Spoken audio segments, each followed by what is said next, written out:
Okay, here we are with Paul Janka, and he was nice enough to do an interview with me. My pleasure. Happy to do it, yeah. So now that I'm in London? That's right. This young man has traveled far and wide. We're here in North London in the 15th century churchyard. And we definitely look, if someone saw us, we look definitely sketchy. We're recording something. But anyhow, this is an appropriate place to do a pickup interview. Go ahead. Question one. All right. The first question is, when single, did you tell women you went to Harvard right off the bat, or waited for them to find out? No, I never mentioned that. I never used that. It's like we call that the H-bomb when you drop that. I never used that in my pickups. And maybe once I met the girl at a lounge later, sometimes if it was appropriate, I'd try to weave that in. But first of all, that's a try-hard technique. I felt if I did that, it would often put the girl off. And I had enough other techniques that I didn't need to mention that. So no, I didn't.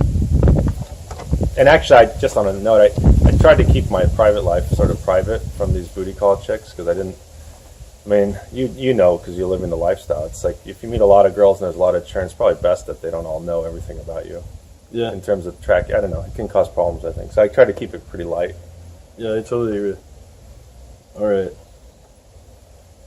Number 2 is, do you think looks play a part in a man's success with women? Yes, definitely.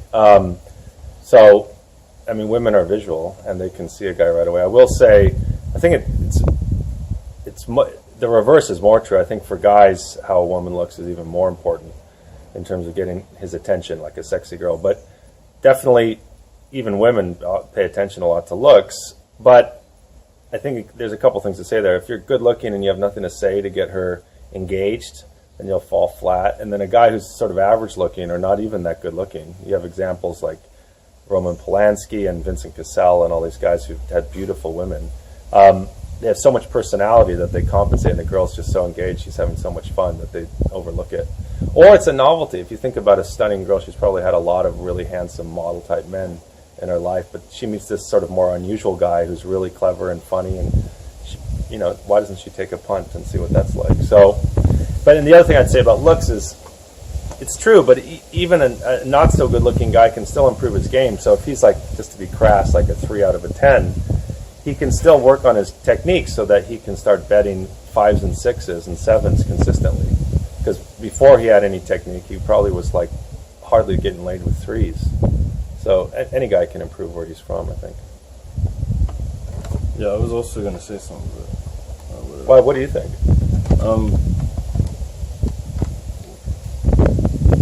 Yeah, I was actually thinking about here in London, since I've been gaming every day since I've gotten here. There's a lot of guys here that are like a lot better looking than most of the guys in New York. But You think so? It's interesting. Yeah. I don't know. Maybe you're right. Where I've been, but they're very aggressive and they're not calibrated and they're just kind of annoying in a way that it just like totally turns them off. At least that's what I've observed. But Interesting. I mean, well, I think one of your questions about English versus New York. I mean, there is a different cultural cue here, so we can get into that. But yeah, I mean, there's plenty of good-looking guys with no game who don't really do that well. It's true. like I think there's like being like attractive and like I don't know, classically good looking, and then you got being sexy, and you don't have to be like super attractive to be sexy, you know. There's a difference, and then having edge and having style, that all plays into it for sure. Yeah, like I met this girl one time, and she was we were talking about Justin Timberlake, and Justin Timberlake, she said she doesn't think he's good looking at all, but he's sexy because he knows how to move, he's confident. But yeah, sorry. No, it's fine. But anyway, 3 is, do you think it's important to make a good first impression? Yeah, I mean, in my method, and I'm sure if yours is similar, you probably agree, I would think, is that you only really get one shot with a girl on the street, right? So in New York, you're walking past a stranger, she's hot. New York's a big city. You have a window there, I don't know, 30 seconds or 45 seconds to make an impression, and it better be good. It's not like you can fumble it and then chase her down and say, no, let me get a second try. So yeah, you have to have a strong first impression. Yeah, especially for day game, right? Day game in particular, yeah. Okay, number 4 is, what are some noticeable differences between American women and European women? I mean, it's such a generalization. Yeah, it is, right? Sorry. I mean, American women have one thing I notice when I go back to the States is they have a very high-pitched nasally voice, which I guess I was used to it when I lived there, but now it's sort of arresting when I hear it. And I think this is also a gross generalization, so I don't want to get flack for this, but what I have noticed is I do think that European women handle feminism better. Actually, I wouldn't even say English women, but like continental European women, French, Swiss, Italian, French and Swiss, and they're quite feminine. And whereas I think a lot of American women have adopted a much more aggressive sort of masculine ethos, and so that they can be physically attractive, but I find oftentimes that sort of hard-hitting, aggressive masculine vibe from a girl quite shocking and not sexy. But I think it's partly due to the fact that women have more opportunities now. They're going after in the workplace. So I think American women have, as a general rule, decided to sort of play at it like a sport, and they've adopted male qualities. But I find that, which has helped them in work and stuff and income, but I find that not so sexy with in a relationship vibe. Yeah, kind of. I think I meet a lot of Irish women like that in New York. Yeah? Yeah, they're just they have this swagger. Yeah, it's kind of annoying. It's a total turn off actually, but not all of them. Not to generalize, like you said, but the majority of women in America, I feel like they're. I would say Spanish. You mentioned Miami earlier. Spanish women are sort of different than that. I think the Latina feminine vibe is very strong, and I think that I've seen generally Latinas in America are still ultra feminine. So that's one thing I've noticed. But I don't want to. You can get into trouble making these mass generals, and anyone can be any way is the truth. But it's a sort of broad strokes I've noticed. Most of the women I date these days are Latinas. Yeah. And that's one of the qualities. That's one of the reasons why. But anyway, do you think either are better for long-term relationship? Is that too much of a generalization? What, European or Brit or American women? Yeah. I mean, it depends on the guy. I think, the type of guy will sometimes choose an opposite. So maybe quite a subservient sort of effeminate man who's straight might like a ball buster girl who's really tough, and she's corporate, and she's a VP or a CEO, and he likes that take charge attitude. But for him, those type of women are a real turn on. But I'm not that type of guy, so I prefer the softer, more. Although I like women with initiative. I don't like, wallflowers or girls that just sit there and don't do anything. But always to maintain a girlishness or a femininity for me is important. Yeah, I'm the same way. Oh yeah. But I think ultimately it comes down to the guy and the girl. I mean, people form all kinds of relationships at work, so there's plenty of men in the world, I'm sure, that love. In fact, a lot of Brits love American women for their directness, because Americans are quite direct, as opposed to, let's say, British. They like the American directness. They like the voice that I was just critical of. They like the aggressive nature of some American women. So all this stuff that I'm not, because I was born there, not as keen on, they like. So differences attract. And also, like, a lot of American women like the British accent. British accents, so then they have that, yeah. I kind of noticed that here, that a lot of, not a lot, but a few women, they like the American accent also. Yeah, that's worked for you? That's what people have been telling me as I've been going out. I've been having like a few conversations with girls on it. Alright. Anyway, next question. If single, how would you approach a London girl as opposed to a girl in New York? That's an interesting question. I mean, when I first moved here, I still had a lot of swagger and stuff. I moved here in 2011, so I could, and I had just moved from New York, so I could really compare the two dating markets better. And the thing I remember is that, like, New York girls, you can be really blunt and really direct in general, and there's an anonymity to New York. In other words, a lot of people are from elsewhere, maybe they don't have a lot of connections, so two strangers can meet in a grocery store and hit it off. Like, the girl's not going to ask you, like, do you have friends in common, what's your background, necessarily. And you can kind of, if you have a good vibe, you can go with it. And in that sense, I think New York women are risk takers. They're willing to, like, if a guy's making them have a good time, that they don't ask, they just go with it. In Britain, from what I've never been single here, but from what I've heard from my single friends and what I've noticed is that, there are exceptions because there's a lot of foreigners here. But if you're talking about British, they really are insular in the sense that they kind of want to date people that they went to grammar school and college and university with, and that live in their neighborhood and that go to the same. Here, it's still a bit of a class system, so go to the same, like, upper class clubs or lower class, whatever. And if you don't fit that background and you just pop up as a random dude, they might be amused by you, but I think British women would be less likely to take a guy seriously unless he ticked enough more boxes. It's more formal. It's like socialist? Yeah. There's more, they're more guarded, I think. Yeah, I totally noticed that. With Irish people also. Alright, next question. When single, what were your objectives when carrying on a conversation with a woman you were attracted to? Well, I outlined this in my book, but I like the industrial approach. So I met a lot of girls really quickly, tried to get the number, tried to get them flirty and, like, having a good time in the pickup, usually very quick, 90 seconds, maybe 2 minutes. And then, so my phone was full of girls' numbers, and then I would text them during the week and try to get them initially back to a lounge for a date, and then later I'd sort of cut that part out and just back to my place. And it's a long time ago, it's over 10 years ago. I mean, so my life's very different today, my libido's much down, and I'm married and stuff, so I'm not as, like, when I talk about my former life, it sort of surprises me. I was so driven to get laid all the time. I was so hungry for it. And I think it's sort of one of those things that if you get a taste of it, it just fuels it. You want more girls, more hotter girls, more action, more sex. Exactly. And when you tail it off, you kind of lose, you can do other stuff with your life, which I have done. But when I was in it and constantly feeding that, it was like a frenzy. So yeah, it was just about, like, and the sexier the girl and more provocative, the more I wanted to pounce on her. But of course, in New York, you can't just jump on someone on the street. So I had a whole system to try to get them back to my place. All right, let me just. All right, and now on to the next question.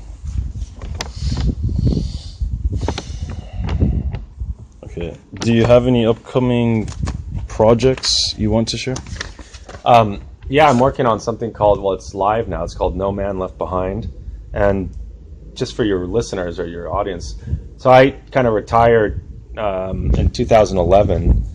I'd been hustling chicks for about a decade. So I'm 43 now. And I met a girl, and I've always wanted to be a family man and have children and all that. So we got serious. We got married a few years ago, and I've been living in London for 7 years. We got married, we have a daughter. So all that has been a new journey, and it's been very different than pickup for a lot of, the whole attitude of being a pickup artist and banging a lot of chicks, all that had to, like, change. I mean, when you're dealing with one person, you can't. They're not. The thing about being single is every girl's expendable. If she doesn't cooperate, you can just get rid of her and get the next one. And obviously, if you're married with kids, the price tag of doing that is massive. I mean, most guys don't want to walk away from their family. So I had to learn a whole new set of skills, and I also had to apply what I'd learned to choose a woman, because I had a lot of women in my life when I wanted to settle down.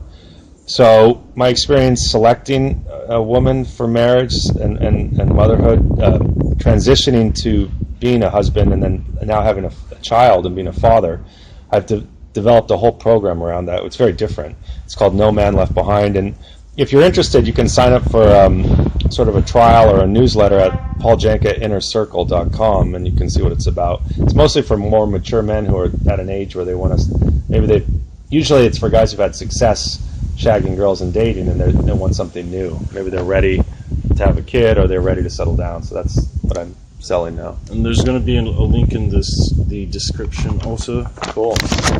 All right. Yeah, I have a lot of questions. Honestly, I did this because I wanted to pick your brain a little too. Sure. All right. Anything you would like to suggest for those new to day game and night game? I don't know, everything pretty much as we were talking about before. You said, you read my book and it was powerful. I mean, most of the stuff that I wrote in Attraction Formula is still true today. I have, and I actually include this in my new course, because it's a 12-week course. The first 6 weeks are about pickup and sex, and then the second 6 weeks is about relationships and marriage and fatherhood. So I still go over my old material, and I've introduced a new thing called DNT, Decision Node Theory, and no one in the community is talking about this. And what happened was, the reason it's not included in my earlier stuff, I taught this, I held seminars, I coached hundreds of guys, and at a certain point I realized, I was on the phone with a guy, coaching him over the phone, and I realized, why does this guy keep fucking up? I'm giving him all the tools, and he's not moving to the next step. He can't even get the number. Once in a while he gets the number, he struggles to set up the date or whatever. And I realized that each of these decision nodes, he hasn't mastered it. He's trying to move ahead while he hasn't really mastered the previous decision node. So I came up with this concept, and guys love it, called DNT, Decision Node Theory. And basically you break down your whole game from first seeing the girl to the first approach, all the way to what you say, how to get the number, all the way to the lounge, back to your place, last minute resistance, and the bed, even sex, and then what you deal with her afterwards when she's part of your harem or your bench. And I broke it down into 20 plus micro steps, and then I examine each of those nodes and say, look, if you're not doing X, Y, and Z and you're getting it wrong, don't move forward. You need to master this. And we keep working that node till the guy has mastery, and then he moves forward. So basically, if you do that and you link them all together, then your game is airtight. And once you have each, but most guys, if you can identify where you're going wrong, then you can work on it. It's just like a sport, a guy's shooting free throws. He's not following through right. So the coach will videotape him and then be like, look at your follow through. We just got to work on that for weeks. And then all of a sudden his game comes together. Same idea. So that's probably one of the more sophisticated things I'm teaching now. So it's very technical. Yeah. Yeah, I like that. I might want to look at that too Sure. if you're willing to. Yeah, sure. All right. Any advice for those that are more experienced? I mean, don't get a girl pregnant and try to avoid STDs. I think, as you probably know, once you get good, it's all logistics. I mean, a guy who's out there after a certain while, he's got a lot of confidence. He's got a quick trigger finger, so he's always approaching stuff, especially if you're in a place like New York. One piece of advice that I used to tell guys, if you're super serious about this, maybe you can corroborate this.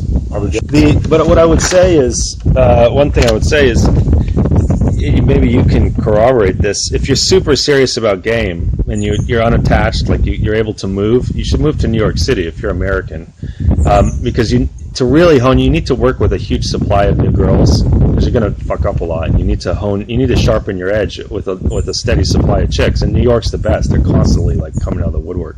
So, but there's some other cities too. But locate yourself in a high density city and then just approach it. And once you get good, you got the confidence. Your trigger finger's quick. You're not missing opportunities. The thing ultimately comes down to logistics, as any player will tell you. It's you've got a live girl. She's into it. She's ready. You've turned her on with your conversation. It's on, and the issue is getting her back somewhere private where you can have sex quickly to your place or a hotel, or get her in a cab, whatever it is. That starts to become when I was at my peak, that was how my thinking was. I always knew I could get the girl's attention, I mean, usually, and get her turned on. The issue was like, all right, how do I close this? Like, we're in the middle of like the street here. I've got to think like, what's the nearest alley or Central Park? I had action in Central Park or back to. So I was constantly thinking about logistics, which really, any player, his game ultimately comes down to logistics. How quickly he can transition the girl somewhere private. Yeah, I had some fun in Central Park too. I don't want to tell you details, but okay. Yeah. With all of your experience, how would you handle a woman that doesn't want to give out her number upon the first request? Well, I used to be pretty persistent. I'd be like, fine, and then I'd keep talking to her and try to make her laugh, and then I'd be like, come on, what are you talking about? We're just gonna have coffee. What are you so precious about? And I would keep like trying to wear her down. It doesn't always. It's not like every single girl gave me her number, but persistence, humor, get her to basically. If a girl's starting to have a good time, then she's thinking, because women like when they get attention. Even hot girls, if they get the right kind of attention. And then she said, you know what, this guy's fun, whatever, I'll have a coffee with him. Then you're in.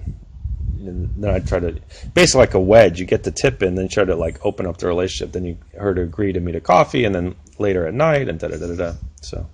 Yeah, I remember watching this one video, I think it was like a blonde chick, or there was two girls sitting down. Oh, yeah. And they were like, oh, I just saw you talk to that girl over there, and you were trying to pick her up. And you were like, no, actually... I know her, and I was just giving her advice about something, or something along those lines. You gotta be quick on your feet when you know. Yeah, when I saw that, I was like, yeah, this guy knows what he's doing. All right, next. All right, last question. Is there anything else you would like to mention? Well, it's a pleasure meeting you. I'm happy you came out here, and I know you got a European tour planned. It's exciting. And maybe when you get back, you can. Tell me what you think of European women after sampling a few on the continent.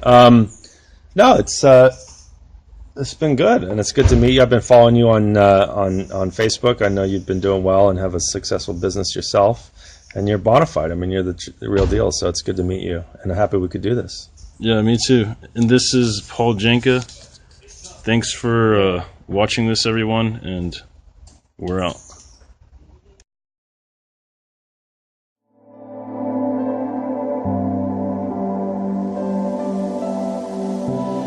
gloryvidnights.com